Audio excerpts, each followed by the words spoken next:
चलिए बात करते हैं रॉबर्ट कियोसाकी की। उनकी book rich dad poor dad एक ऐसी बुक है जो आपको वेल्थ जनरेशंस के जरूरी इनसाइट्स बताती है।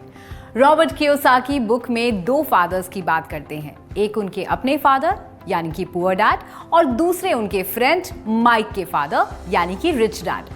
पुअर डैड के पास कई सारी डिग्रीज थी, पीएचडी भी थी, बट वो डेट में थे, उन्हें हमेशा पैसों की दिक्कत आती थी।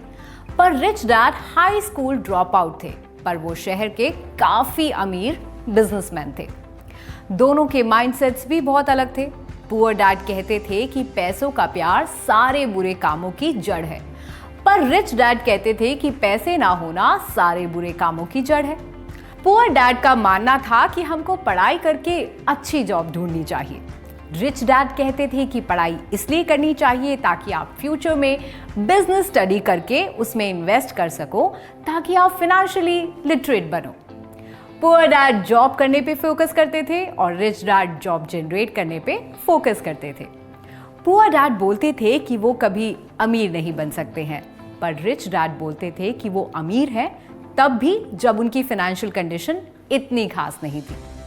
रिच डैड का ये मानना था कि इंसान की सोच ही उसकी आर्थिक स्थिति पे प्रभाव डालती है।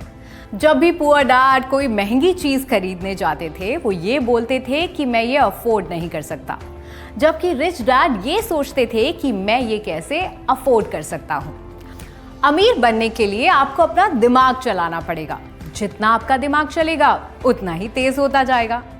जब आप खुद से किसी प्रॉब्लम का सॉल्यूशन निकालते हो, आपके ब्रेन मसल्स स्ट्रांग होते हैं, इसलिए पॉजिटिव सोचना चाहिए।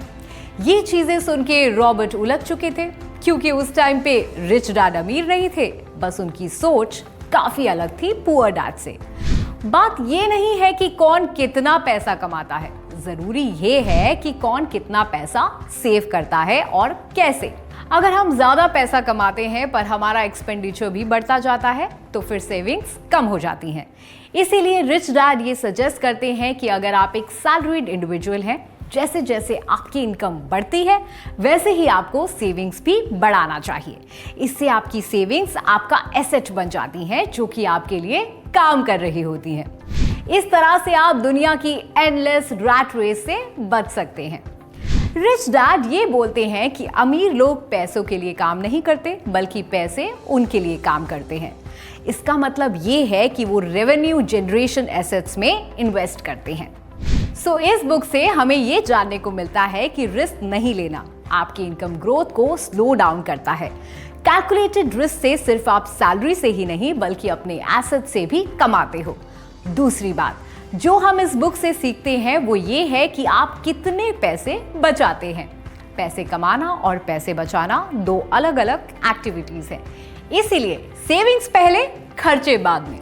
यूजुअली हमें लगता है कि सिर्फ पैसे सेव करने से एसेट्स बन जाती हैं, ऐसा नहीं है। जब आप किसी एसेट में इन्वेस्ट करते हैं, आपकी नॉलेज बेस बढ़ाती है।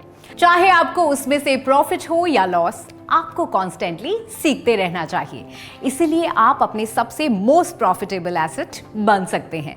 अगर आपको ये वीडियो अच्छा लगा हो, लाइक, शेयर और सब्सक्राइब करना मत भूलिएगा। मिलते हैं अगली बार एक नई किताब के साथ।